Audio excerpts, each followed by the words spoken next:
스가랴서는 구약의 계시록으로 불릴 만한 특별한 말씀입니다. 구약의 계시록이다. 총 14장으로 구성이 되어 있는데요. 이 말씀은 예수님의 초림부터 재림에 이르기까지 예수님에 관한 많은 예언을 담고 있기 때문에 메시아 예언서의 정수라고 감히 말할 수 있어요. 자, 그래서일까요? 예로부터 많은 성경학자들은 이 스가랴서를 가리켜서 12소 선지서 가운데 가장 신비롭다, 이렇게 평을 했습니다. 너무나 신기하다, 신비롭다. 그뿐만 아니라 가장 분명하게 예수님께 집중하는 말씀이라고 평가를 했습니다. 그러니까 저의 주장이 아니라 성경학자들이 그렇게 이야기를 합니다. 저도 거기에 동의를 하고요. 스가랴 선지자는 예수님이 오시기 전 약 500년 전에 활동하던 선지자였는데요. 당시 그와 동시대에 활동했던 선지자가 바로 그 유명한 학개 선지자예요. 이처럼 스가랴 선지자와 학개 선지자가 활동하던 시대가 같아서인지는 몰라도 스가랴서와 학개서는 시작이 비슷합니다. 각각의 1장 1절을 보면 비슷하게 시작을 하고 있어요. 하지만 다른 점이 있습니다. 스가랴서와 학개서가 다른 점이 있어요. 비슷하게 시작은 하지만 다른 점이 있으니 그것이 바로 무엇이냐면, 학개서는 바벨론 포로 귀환 후 성전 재건을 독려하기 위해서 쓰여졌어요. 반면에 스가랴서는 성전 재건을 독려하는 가운데 유다 백성들의 영적 부흥을 이루기 위해서 쓰여졌습니다. 실제로 당시 백성들은 70년의 포로 생활을 마치고 예루살렘으로 귀환했기에 성전도 재건해야 했습니다. 그러니까 성전 재건을 한다고 다 끝나는 게 아니에요. 70년 동안 비워놨던 곳 아닙니까? 예루살렘. 돌아와 보니까 뭐든지 다시 시작해야만 하는 거예요. 그로 인해서 당시 백성들은요, 대단히 고단하고 지쳐 있었습니다. 왜 그러지 않겠습니까? 해야 될 일이 너무나 많기 때문에. 한마디로 경제적인 어려움과 육체적인 고단함도 있었지만 그 무엇보다도 자신들을 이끌어줄 마땅한 지도자가 없다는 것이 더 두려운 거 있죠. 그게 더 두려운 거예요. 여러분, 사람은요, 대부분, 물론 몇몇은 주체적인 분들이 있죠. 내가 하면 돼. 그렇지만 대부분의 분들은요, 어떤 리더십에 여러분 순종하잖아요. 어떤 리더가 이렇게 뭐 하자 그러면요, 따라가잖아요. 여러분, 그런 분들이 대부분 아닙니까? 국가도 여러분 마찬가지로 지도자가 있어야 하는 것이고, 모든 기업도 마찬가지고, 군대도 마찬가지고, 사람살이가 다 그렇지 않습니까? 그러니까 우리에겐 여러분 리더십이 없다, 지금 리더십이 부족하기 때문에 당시 백성들이 그것이 정말 두려웠던 거예요. 물론 바벨론에서 귀환할 때 자신들을 이끌었던 스룹바벨을 비롯한 지도자들이 있긴 했습니다. 하지만 바벨론에서 머물면서 보았던 강력한 리더십을 가진 통치자, 즉 왕이 자신들에게는 없다라는 거예요. 그것이 문제라는 것이죠. 그러던 어느 날 스가랴 선지자는요, 이제 그들에게 왕이 임하신다라는 아주 놀라운 메시지를 선포하게 되었어요. 시온에 따라 크게 기뻐할지어다. 예루살렘에 따라 즐거이 부를지어다. 보라, 내 왕이 내게 임하시나니, 너의 왕이 너희에게 임하시나니. 그것도 그들과 아무런 상관이 없는 왕이 아니라 너의 왕, 즉 내 왕이 내게 임하신다라는 거예요. 여러분, 솔직히 왕이 임한다고 한들 자신과 아무런 상관이 없는 왕이 임하면요, 그게 무슨 소용이 있겠습니까? 그런데 자신들을 이끌어갈 리더십이 부재한 것 때문에 걱정하고 두려워하고 있는데, 그러한 시점에 스가랴가 내 왕이 내게 임하신다라고 말을 하고 있으니 이것은 정말 기쁜 소식, 즉 복음인 것이죠. 복음인 거예요. 그러기에 스가랴 선지자는 하나님의 백성들에게 무엇하라고 지금 외치고 있습니까? 기뻐할지어다, 기뻐할지어다. 시온에 따라 기뻐할지어다. 지금 그것을 외치고 있는 거예요. 자, 그렇다면 갑자기 어디에서 왕이 임하신다라는 것입니까? 뜬금없는 왕 이야기를 왜 하고 있는 것이죠? 또 어떤 왕이 임하신다는 것일까요? 당시 삶이 고단하고 영적으로 지쳐있던 그들에게 이 왕이 오신다면 그들의 모든 어려움과 문제가 해결된다라는 의미일까요? 더욱이 스가랴 선지자는 이 왕을 본 적도 없는데 어떻게 이리 자신만만하게 왕이 온다고 확신하며 전할 수 있는 것일까요? 여러분, 그렇다면 스가랴 선지자가 전해주는 이 왕은 과연 누구를 말하는 것입니까? 여러분, 누구를 말하는 거예요? 스가랴서를 보게 되면요, 앞으로 이루어지게 될 일에 대한 예언이 참 많이 기록되어 나오죠. 예언서이기 때문에 앞으로 일어날 일에 대한 예언이 참 많이 나와요. 더욱이 오늘 우리가 살펴보고 있는 9장은 예언의 엑기스, 핵심이라고 말할 수 있습니다. 자, 그런데 9장 1절로 7절을 한번 보십시오. 우리가 오늘 읽었던 본문은 9절로 10절이죠. 그런데 그 앞부분인 1절로 7절을 보게 되면 심판의 내용에 관한 말씀이에요. 하나님이 심판하시겠다라는 것이죠. 즉 하나님께서는 하드락, 다메섹, 하맛, 두로, 시돈, 블레셋의 여러 도시들을 어떻게 심판하실지에 대해서 아주 디테일하게 말씀해주고 있습니다. 자, 당시 이들 도시는요, 당시 예루살렘과는 비교할 수 없을 정도로 풍요로웠습니다. 예루살렘은 회파당했죠. 당시 바벨론에 의해서 거의 무너지지 않았습니까? 그러니까 예루살렘과 비교해 볼 때 방금 전에 이야기했던 이 이방 도시들은요, 잘 먹고 잘 사는 아주 풍족한 곳이었어요. 한마디로 경제 도시였습니다. 그뿐만이 아니라 똑똑하기까지 했던 도시였어요. 이 똑똑하다라는 것은 무엇이냐면 바로 이 문명이 발달했다. 사람들이 얼마나 지혜롭게 이렇게 살아가는지 몰라. 그러니까 문명이 발전한 곳이 바로 이들 도시였습니다. 근데 이들 도시의 공통점은 바로 다 이방 도시들이었죠.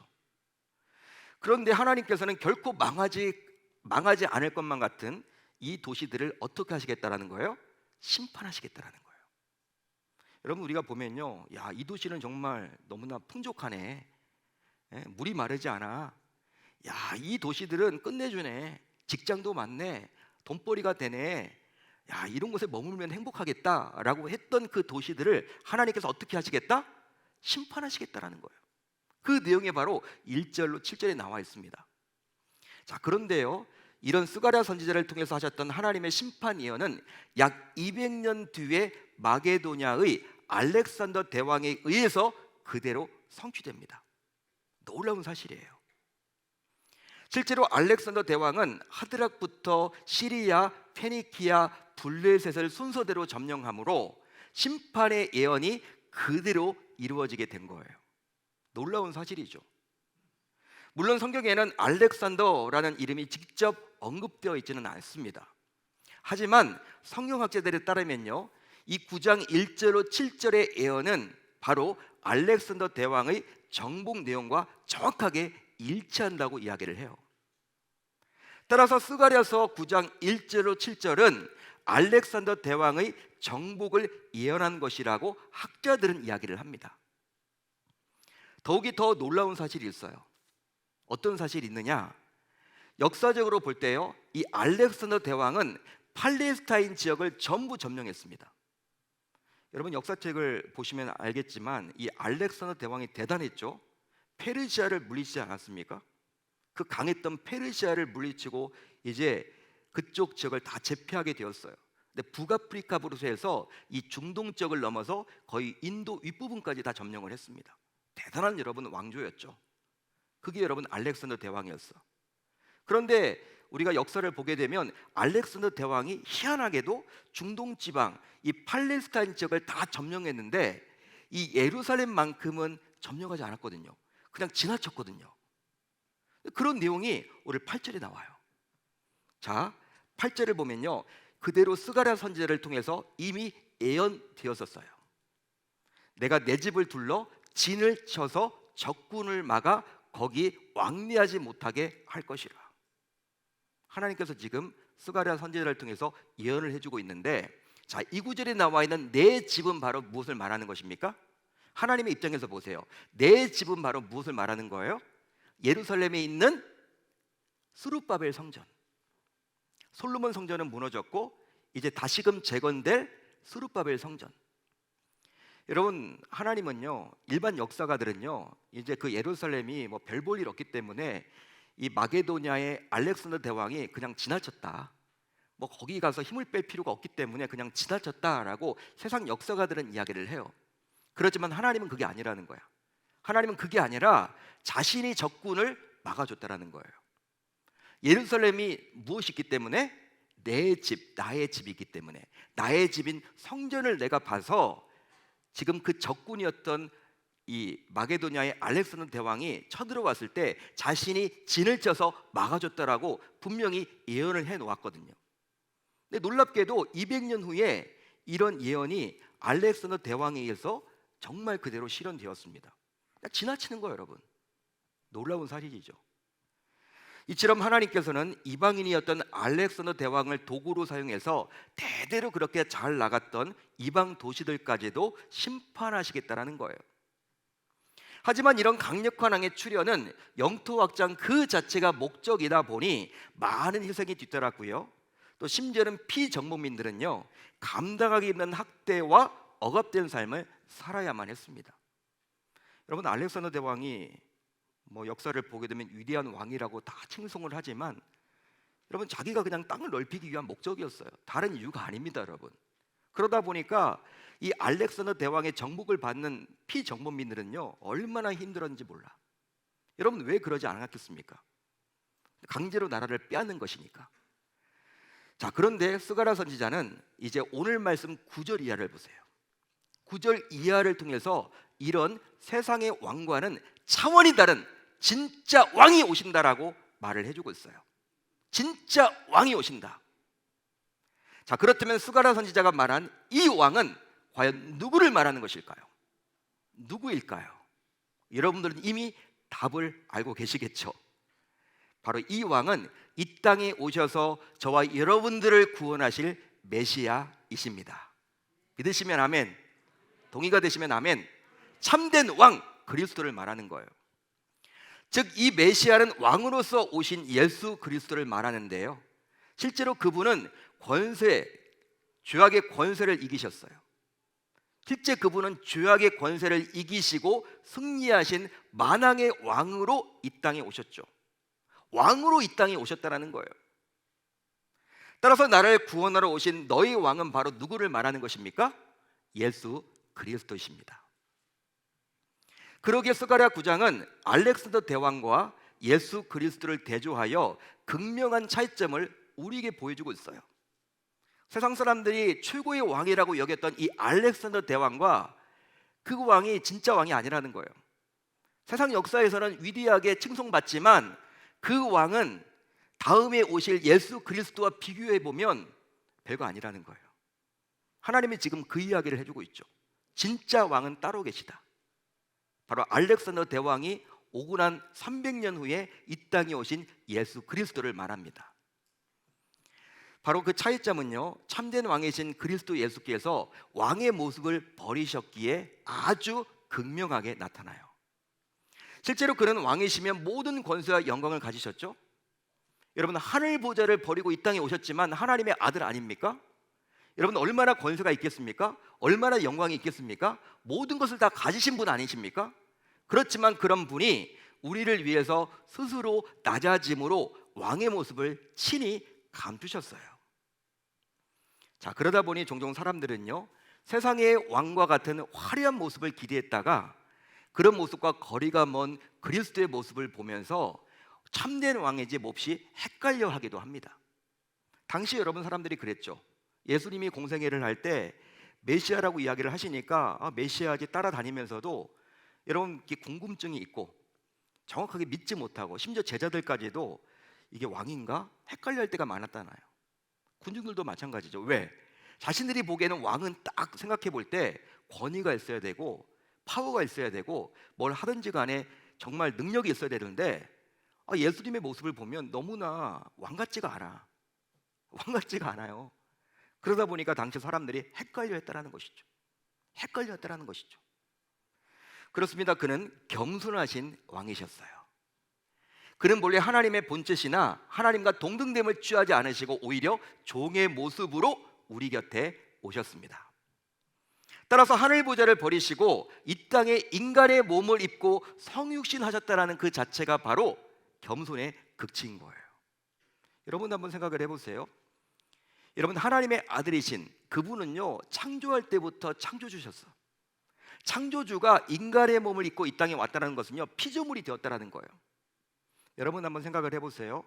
지나가는 개미가 있다고 칩시다. 곤충 개미. 여러분, 개미와 대화하는 분은 아무도 없죠? 빨리 병원에 가보셔야 돼요. 예? 이상한 거예요, 여러분. 우리가 보기에 개미는 미물이잖아, 미물. 이거 뭐야, 곤충. 여러분, 지극히 뭐 이거 아무것도 아니잖아. 그냥 무시해 버리죠, 여러분. 여러분, 우리가 개미가 된다고 한번 생각을 해보세요. 여러분, 우리도 피조물이고 개미도 피조물입니다. 여러분, 우리가 개미가 될 수 있습니까? 이게 말이 안 되는 거죠. 그런데 창조주가 피조물이 되었다니까요. 이건 더 여러분 대단한 거예요. 이건 여러분 겸손하지 않으면 어떻게 설명이 안 되는 거예요. 그러니까 하나님이신 그분께서 우리 인간의 몸을 입고 이 땅에 오셨다는 그 자체가 겸손의 극치임을 만천하에 보여주고 있는 것입니다. 여러분, 실제로 예수님께서는 태어날 때부터 화려한 궁궐에서 충분히 태어날 수도 있었겠죠. 그렇게 하지 않으셨어요. 어디서 태어나셨습니까? 마구간. 하필 왜 마구간일까? 아니, 궁궐에서 화려하게 태어나도 좋을 텐데 뭐 그래, 왕이. 여러분, 겸손하기 때문에 마구간으로 오신 거예요. 그뿐 아니라 공생의 사역을 보더라도 예수님께서는 당시 죄인으로 취급받았던 세리와 창녀와 스스럼 없이 어울렸습니다. 세리와 창녀가 지나가면요, 사람들이 다 손가락질을 했거든. 사람 취급을 하지 않았거든. 야, 저기 죄인 봐라, 죄인 봐라. 밥도 같이 먹지 않거든. 왕따시켰거든. 근데 예수님은요, 그들의 편이셨어요. 그뿐 아니라 여자와 아이와 장애인처럼 세상에서 소외된 자들과 함께했습니다. 여러분, 잘 살지 못하는 나라에서 외국인 노동자들이 우리나라에 많이 와 계시죠. 그리고 장애인들이 있죠. 우리가 대놓고 그들을 비난하진 않아요. 차별하진 않아. 속으로는 합니다. 불편해하고. 그런 경우들이 있지 않습니까? 여러분, 장애인들을 바라볼 때, 외국인 노동자들을 바라볼 때, 여러분, 우리가 대놓고는 표현 안 한다니까? 차별하지 않는다니까? 그렇지만 내가 마음속에 좀 이렇게 불편하죠. 그런 것들을 여러분 다 가지고 있죠. 근데 당시 2000년 전에는요, 대놓고 차별했어요. 장애인이다. 여자다. 아이다. 숫자 취급도 하지 않았어. 여자들은, 아이들은. 진짜 그 당시가 어린이날이 필요한 거예요. 요즘은 어린이날이 그렇게 필요한 것 같지는 않아. 아이들이 막 존중받는 시대니까. 여러분, 그런데 우리 주님은요, 그렇게 대놓고 비난하고 막 그렇게 하대했던 그 장애인들과 여자와 아이들과 같이 지냈다라는 거예요. 그들 편이셨다라는 거예요. 그들과 함께 하셨다라는 것이죠. 이것은 바로 그가 이 땅의 아주 작은 자들에게 머리를 숙일 수 있는 겸손의 왕이셨기 때문입니다. 더욱이 십자가에 달려 죽기 위해 예루살렘에 들어가면서 많은 백성들이 환호하고 뒤따르던 그런 상황 속에서도 예수님은 세상의 왕들이 타던 멋진 백마가 아니라 오늘 말씀을 보게 되면 어린 나귀 새끼를 타고 입성했어요. 실제로 알렉산더 대왕은요, 정복 전쟁을 벌이고자 이곳저곳 다녔습니다. 여러분, 뭐 타고 다녔을까요? 말을 타고 다녔겠죠. 지금처럼 비행기가 어디 있습니까? 자동차가 어디 있습니까? 당시에 말을 타고 다니는데 항상 이 알렉산더 대왕은요, 이 백마를 타고 다녔어. 그리고 위풍당당하게 다녔어. 예수님은 그렇게 하지 않았다라는 거예요. 나귀 새끼, 그냥 나귀도 아니야, 어린 나귀 새끼를 타고 입성하셨습니다. 따라서 진짜 왕이신 예수님께서 나귀 새끼를 타셨다라는 것은 얼마나 겸손한지를 우리에게 보여주고 있는 것이죠. 자, 그렇다면 왜 예수님께서는 나귀 새끼를 타시고 예루살렘에 입성하셨던 것일까요? 여러분, 왜 나귀 새끼를 타시고 입성하셨습니까? 그것은 바로 당시 사람들이 메시아에 대해서 가졌던 잘못된 생각을 바로잡아주기 위함이에요. 당시는 로마의 식민 지배를 받다 보니까 선민 유대인들조차도 로마의 식민 지배에서 자신들을 해방시켜 줄, 즉 알렉산더 대왕과 같은 아주 강력한 메시아를 고대했습니다. 너무나 힘드니까, 로마 지배가 너무나 힘드니까 이 로마 지배에서 해방시켜 줄 로마 황제의 버금가는 이 알렉산더 대왕과 같은 위대한 왕을 원했다라는 거예요. 그런 메시아를 기대했다라는 거예요. 자, 그러다 보니 예수를 따르던 군중들, 심지어 제자들조차도 예수가 바로 그런 메시아가 되기를 기대했습니다. 심지어 제자들조차도. 따라서 그들의 입장에서는 군중들의 환호를 받으며 예수가 당연히 말을 타고 수도 예루살렘에 입성을 한다면 당연히 멋진 백마를 타고 입성해야 된다라고 다들 여겼겠죠. 제자들뿐만 아니라 그를 따랐던 많은 군중들 역시. 하지만 예수님께서는 나귀 새끼를 타고 입성함으로, 즉 친히 삶으로 보여주사 자신이 이 세상에 온 진짜 이유에 대해서 백성들이 온전히 깨닫도록 한 거예요. 한마디로 너희들이 기대하는 그런 메시아가 아니라는 거예요. 나는 너희들이 기대했던 그런 강력한 그런 황제를 나는 아니라는 거예요. 그런 메시아가 잘못됐다라는 거예요. 그래서 그들이 알도록 깨닫도록 하기 위함이죠. 지금 만왕의 왕이신 메시아는 이 세상의 눈에 보이는 왕들과는 분명히 다른 목적을 가지고 오셨음을 깨닫도록 해주고자 그렇게 어린 나귀 새끼를 타고 입성하신 것입니다. 자, 그러면 이제 왕이신 그리스도께서 저와 여러분들에게 임하게 된다면 어떤 일이 일어나게 될까요? 2000년의 강육은 있습니다. 그렇지만 그분이 2023년도를 살아가고 있는 저와 여러분들에게 임하면, 그 왕이신 그분이 나에게 임하게 된다면 어떤 일이 나타나게 될까요? 우리의 삶 가운데 우선 공의가 이루어집니다. 공의가 이루어지게 돼요. 자, 오늘 말씀 9절을 보실래요? 9절 보시면 이렇게 나와 있죠. 그는 공의로우시며, 그는 공의롭다. 그를 통해서 악이 척결되고 이제 의에 대한 새로운 기준이 마련됩니다. 실제로 세상의 통치자들 역시 누구나 공의를 강조하고 공의가 중요하다고 말을 해요. 여러분, 어떤 선거를 앞두고 있으면요, 다들 나와서 하는 말이 뭐예요? 공정한 사회, 공의로운 사회, 정의로운 사회, 다 그렇게 이야기하지. 불법이 판을 치는 사회, 공정하지 못한 사회, 내가 그런 사회를 만들겠습니다 안 합니다. 여러분, 다 말로는 여러분 다 정치인들이 공정을 이야기해요. 공의를 이야기해요. 누구나. 하지만 세상의 통치자들의 경우 그 공의를 오직 자신에게 유리한 방향으로 적용하는 경우들이 많아요. 쉽게 말하면 모든 사람에게 공의를 적용하지 않습니다. 사람이다 보니, 즉 가족들과 가까운 사람들에게는 그 공의를 적용하지 않고 정에 치우치는 경우가 참으로 많죠. 그러나 참된 왕인 메시아의 통치하에서는 모든 사람이 공정하게 행한 대로 갚음을 받습니다. 따라서 그분의 통치하에서는요, 시시비비를 가릴 필요가 없을 정도로 공정하기에 내로남불이라는 단어가 없어져요. 내로남불, 이런 단어가 사라진다는 거예요. 여러분, 우리는 보통 이렇게 하소연을 하죠. 요즘에 왜 나라가 그래? 우리 직장은 왜 이렇게 공정하지 못해? 나라가 왜 일꼴이야? 공정하지 못해?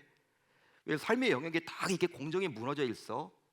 이렇게 여러분 공정 타령을 하는데, 여러분 예수를 믿고 제대로 믿고 왕이 나에게 임하게 되면요, 여러분 그 하나님께서는 공정하신 분이기 때문에 우리가 공정하게 됨으로 말미암아 내가 몸담고 살아가는 우리 나라, 우리 교회, 우리의 가정, 우리 직장과 사업장 모두 공정하게 되리라 저는 확신합니다.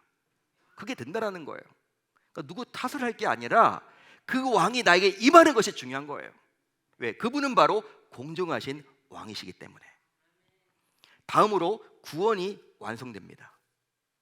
오늘 말씀 9절을 보세요. 9절을 보시면 이렇게 나와 있죠. 구원을 베푸시며. 실제로 하나님의 아들이신 그리스도께서 친히 이 세상에 오신 목적은 바로 고단하게 살아가는 자신의 백성들을 자유케 하기 위함입니다. 자, 그러다 보니 예수님께서는 진리가 너희를 자유케 하리라고 백성들에게 선포했죠. 진리가 너를 자유케 하리라. 그뿐 아니라 바울 사도 역시 그리스도 예수께서 죄인을 구원하고자 세상에 임하셨다라고 말씀하셨습니다. 한마디로 예수 그리스도께서는 죄와 사망의 법에서 우리를 속량하고자, 즉 구원하고자 이 세상의 왕으로 오셨습니다. 믿으시면 아멘, 동의가 되시면 아멘. 바로 오직 왕만이 사명권을 가지고 있기 때문에 죄인을 사면에서 자유롭게 풀어줄 수 있기 때문이에요. 여러분, 왕만이 사명권을 가지고 있어. 대통령제인 우리나라에서도 대통령만이 사명권을 가지고 있죠. 물론 이 세상의 통치자들 역시 사명권을 가지고 있기 때문에 옥에 갇힌 죄인의 육체를 자유롭게 풀어줄 수는 있습니다. 하지만 그것은 우리의 육체의 자유일 뿐 우리의 영혼의 자유까지는 풀어줄 수가 없어요. 세상 왕의 한계예요. 아무리 알렉산더 대왕이 위대한 왕이라고 해서 옥에 갇힌 사람을 꺼낼 수는 있어도 그의 영혼까지는 자유롭게 할 수 없다는 거예요. 하지만 진정한 왕이신 그리스도께서는 우리의 영혼까지도 자유롭게 하사 더 이상 사망이 두렵지 않게 해주십니다. 여러분, 우리가 예수 믿게 되면요, 죽음이 두렵지 않아요. 여러분, 죽음이 두렵지 않다니까? 여러분, 예수 믿지 않으니까 벌벌거리지, 진짜 여러분 오늘 밤 죽어도 내가 천국에 간다는 확신이 있는 사람들은요, 죽음이 두렵지 않아요. 내가 여러분 예수를 믿고 오랫동안 신앙생활을 했음에도 불구하고 이렇게 죽음이 자꾸 두렵다, 진짜 내가 예수님을 제대로 믿고 있는지를 점검해 보셔야 하는 거예요. 우리의 영혼을 자유케 하사 죽음이 두렵지 않도록 해주셨다는 거예요. 왜? 사망 권세를 이기신 그분이 왕이시기 때문에. 할렐루야, 할렐루야. 마지막으로 화평이 이루어졌습니다. 화평이 이루어졌어요. 왕이신 그리스도께서 이 세상에 오심으로 첫사람 아담의 범죄 때문에 단절되었던 하나님과 우리 사이의 관계가 다시금 회복이 되었죠. 즉 유대인으로부터 시작해서 모든 민족이 왕으로부터 화목하게 된 복을 저와 여러분들 모두 이제 누리게 된 것입니다. 여러분, 예수님이 오시지 않았다면요, 우리 구원받지 못해요. 우리 유대인들 아니잖아. 유대인들의 입장에서 우리는 이방인이야. 역시 구약시대를 살아간다면 예수 그리스도가 오심으로 화평이신 그분께서 십자가에 달려 죽으사 중간에 막힌 담을 자기 육체로 허물어서 하나 되게 해주셨다는 거예요. 혹시 여러분들은 팍스 로마나라는 말을 들어보셨습니까? 팍스 로마나 들어보셨죠? 바로 기원전 1세기 말에 아우구스투스가 내란을 수습하고 재령을 수립한 때부터 약 200년간 지속된 로마의 평화를 말합니다. 그때는 다 강력한 왕들이었어요. 따라서 팍스 로마나라는 말에서 알 수 있듯이 이 세상의 통치자들은 힘에 의해서만 화평할 수 있다라고 여겨요. 힘이 중요해. 군대가 중요해. 군대가 약하면 전쟁이 일어나. 다 그런 논리죠. 하지만 왕으로 오신 그리스도께서는 강력한 군대, 눈에 보이는 힘이 아니라 오직 십자가에 달려 자기를 버리사 진정한 화평을 이루셨습니다. 여러분, 죽으셔서 진정한 화평을 이루게 되었다라는 거예요. 여러분, 그런데요, 정말 놀랍게도 지금까지 살펴봤던 공의, 그리고 구원, 그리고 화평 모두 이 세상의 왕처럼 힘의 논리가 아니라 왕이신 그리스도께서는 오직 사랑으로 이루어 주셨습니다. 할렐루야, 할렐루야. 세상의 왕들은요, 야, 구원하려면 힘이 있어야지, 화평 힘이 있어야 돼, 공정 힘이 있어야지, 이렇게 이야기를 하는데 우리 주님은 그게 아니라 사랑으로 이루셨다라는 거예요. 십자가에 달려 죽으심으로 말미암아. 즉 왕의 통치하에서 우리를 공의롭게 하신 것도 사랑이며 또 우리를 속량하신 것도 사랑이며 그뿐 아니라 하나님과의 관계뿐만 아니라 주변 사람들과의 사이에서도 하나가 되게 하신 것도 역시 사랑의 힘이셨습니다. 따라서 이 세상의 그 어떤 왕들과도 차원이 다른 진정한 왕이 그리스도 예수이십니다. 여러분 믿으시면 아멘. 사랑하는 성도 여러분, 오늘은 종료주일이고 이번 주는 고난주간이에요.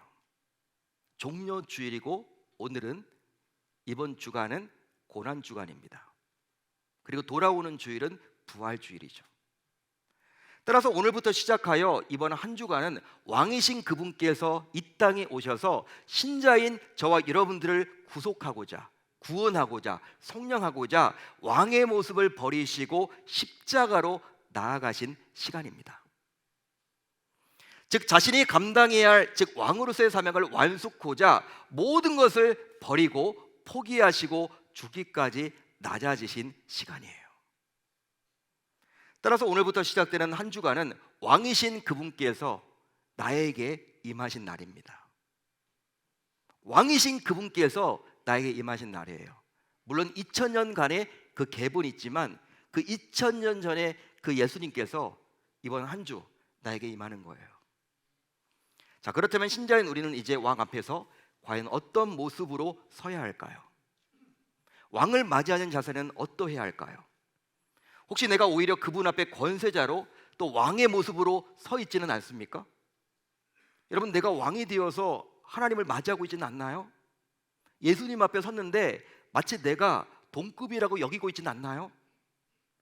행여나 그런 모습으로 서 있다면 지금 나의 그런 모습을 왕이신 그리스도께서 보시고 과연 실망치 않으시겠습니까? 그러기 이번 한 주만큼은 신자인 우리 모두 무슨 일이 있어도, 아무리 바쁘더라도, 분주하더라도, 급한 일이 있더라도 왕의 뒤를 따라가야만 하겠습니다. 여러분, 요즘 언론에 자주 보도되고 있는 이단 사이비들의 교주들을 한번 보세요. 이단 사이비들의 교주들은 왕을 흉내내는 자들이에요. 가짜 왕들입니다. 거짓 그리스도들이죠. 거짓 그리스도, 가짜 왕. 이처럼 우리가 살아가는 이 시대는 자칫 신자들조차도 속을 정도로 거짓 왕들이 판을 쳐요. 여러분, 신자들이 여러분 속잖아요. 불신자들이 속기보다는 진짜 정통 교회를 잘 다녔던 분들이 이단에 빠진다니까, 사이비에 빠진다니까. 따라서 신자인 우리는 참된 왕이신 그리스도가 가신 길을 묵묵하게 따라가야만 합니다. 왜냐하면 그리스도 참된 왕이 어떤 분인지를 제대로 알지 못하면요, 이단 사이비에 빠지기가 쉬워요. 아유, 목사님 저는 괜찮아요. 제가 빠지겠습니까? 여러분, 자만하지 마세요. 목회자들도 빠져요. 목회자들도, 직분자들도 빠져요. 아니, 목회자가 빠진다니까, 신학을 전공했던. 나와는 상관없는 일이다라고 여러분 여겨서는 안 돼요. 여러분, 진짜 왕이 누구인지 몰라서 안 된다니까. 알아야지만 우리가 빠지지 않아요. 그래야지만 신자인 우리는 그런 거짓 왕들의 간교에 빠지지 않을 수 있다는 것이죠. 그러기 이번 한 주만큼은 나 역시 십자가에 달려 죽으신 참된 왕이신 그리스도가 걸어가신 그 길을 동일하게 걸어가야 할 줄로 믿습니다.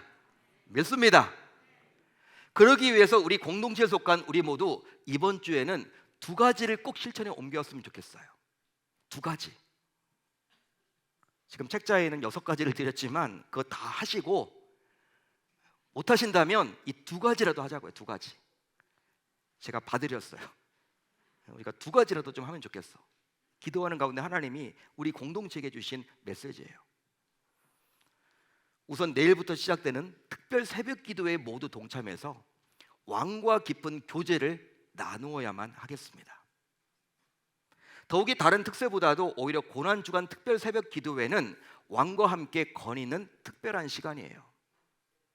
따라서 우리 주님께서 나를 위해서 십자가에 달려 죽으셨다라는 그 사실이 믿어지는 신자라면 그 누구든지 이번 한 주만큼은 나를 구원하신 주님을 위해서 반드시 시간을 낼 수 있어야 할 줄로 믿습니다. 바쁘더라도, 분주하더라도 1년 360일 52주가 다 중요하지만 이번 주만큼은, 왜? 이번 주는 왕과 함께 거리는 시간이기 때문에. 다음으로 성금요성령 집회 시 하는 성찬식에 모두 동참해서 왕의 임재를 체험해야만 하겠습니다. 성찬식에 참여하는 것은 떡과 잔을 먹고 마심으로 주님의 살과 피, 즉 주님의 몸과 하나 되는 연합의 시간이에요. 따라서 성찬은 주님께서 친히 세워주신 예식으로서 신자가 은혜 받을 수 있는 방편이기에 하나님의 임재를 경험할 수 있는 소중한 장입니다. 그러기에 왕이신 주님께서 걸어가신 킹스 웨이, 즉 왕도를 함께 걷기를 소망하는 성도라면 그 누구라도 우선해서 모두 성찬식에 동참해야 할 줄로 믿습니다. 그렇게 함으로 비록 여전히 힘든 삶을 살아가지만 이번 한 주 동안 우리 모두 왕에게 나아감으로, 그리고 왕과 동행함으로 언제나 마음의 기쁨이 있고 평안을 누리며 살아갈 수 있어야 할 줄 우리 주님의 이름으로 축원합니다.